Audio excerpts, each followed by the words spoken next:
it's time now for I love Africa Global Radio. Headlines Across Africa. Stay with me. Headlines across Africa. Headlines across Africa. Headlines across Africa. Headlines across Africa. Well, today we're going to Equatorial Guinea, and then we're going to South Africa and the Republic of Congo. Okay. All right. So, starting from the Republic of Congo, we're reading from the Actual newspaper, and the headline says, Economy Minister pledges to foster the emergence of the middle class, and he says he expects innovation and transparency from SME operators. Well, the continuation of the series of contact meetings between the Minister of the National Economy, Jean-Marie Kalumba, and the operators of his sector. Now, it was in this context that Mr. Kalumba received in his office in May the heads of the Cooperative of Small and Medium Enterprises of Congo, COPEMCO, and the National Federation of Craftsmen, Small and Medium Enterprises of Congo, FENAPEC.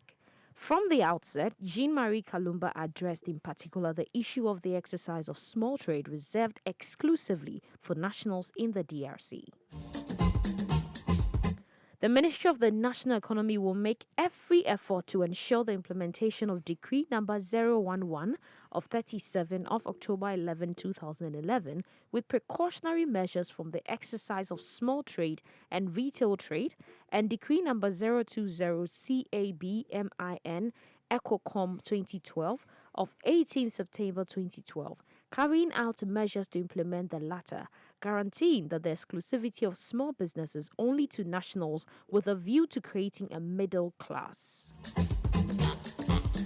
Well, in his roadmap, the new boss of the national economy said he was committed to streamlining the price structures of local commodities, imported consumer goods, and service delivery.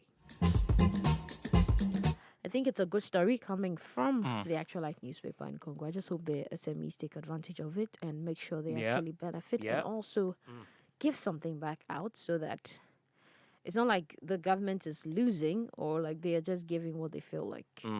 Great. Okay. Okay, so we're moving on to South Africa. What's happening in South Africa? Not really one of the best stories I want to be seeing now. I mean, as much as when you think something is over, then it starts. It's just there again. Really? But yeah, so we're reading from the Daily Sun, and the headline says, Teacher bust for rape. Ooh la la. Ooh la la. Okay. Well, for many years, Mbiliwa Secondary School in Sibasa was the shining star of Limpopo. The school produced excellent matric results year after year, but a dark cloud is now hanging over the school. Last month, it made headlines when Lufonu Maguva committed suicide after she was bullied by a fellow pupil. Oh dear. Recently, on Friday, 14th May, a teacher was arrested for allegedly raping a grade 12 pupil on several occasions in 2018. Really? Not even once. Well, the teacher allegedly raped the victim twice at a lodge after he lured her there under the pretense of giving her extra lessons. He allegedly raped her also at his house. A rape case was only opened last month with the help of the Human Rights Commission. Brigadier Motlafela Mojapelo said in one of the incidents the teacher reportedly offered to help the pupil with extra lessons, but instead took her to a lodge where he allegedly raped her. The suspect thereafter threatened the girl and offered her money to keep her silent. The girl eventually opened a case at Toho Tayonde police station last month and the suspect was arrested. The teacher is expected to appear in the Toho Yayunde Magistrate Court on Monday, which is today, 17th of May. Meanwhile, Limpopo Community Safety Mech Maguvu Lerule Ramakaya condemned the incident and she encouraged other victims to break their silence. I'm starting to learn of the alleged rape by a teacher, someone we entrusted with the safety and future of our children. I know it took long for the victim to have the courage to speak out, but she will soon find justice and heal from the awful experience. Right. Yeah. Not a good one. Not a good one. But like I said, we're living with I don't know how to explain these people. And God help us all generally, but younger ones, yes, because you'd never know. And the thing is, those who are supposed to be, protecting. the protectors, of your wands and children and everything, turn out to be the beast in the room. I mean, Yeah, that's how bad it is. I think it's good that she's been able to come out, and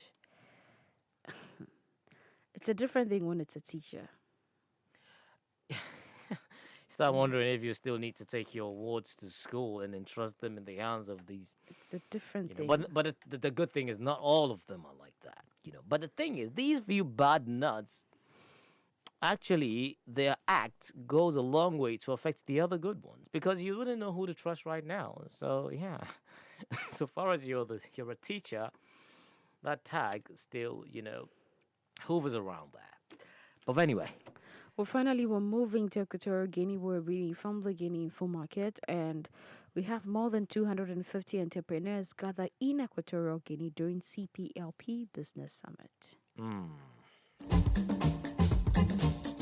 With Okay. around 250 entrepreneurs from Portugal, Mozambique, Angola, and Cape Verde will meet between Wednesday and Friday in the capital of Equatorial Guinea, Malabo, Okay. at the first business summit promoted by the Business Confederation of the Community of Portuguese-speaking countries.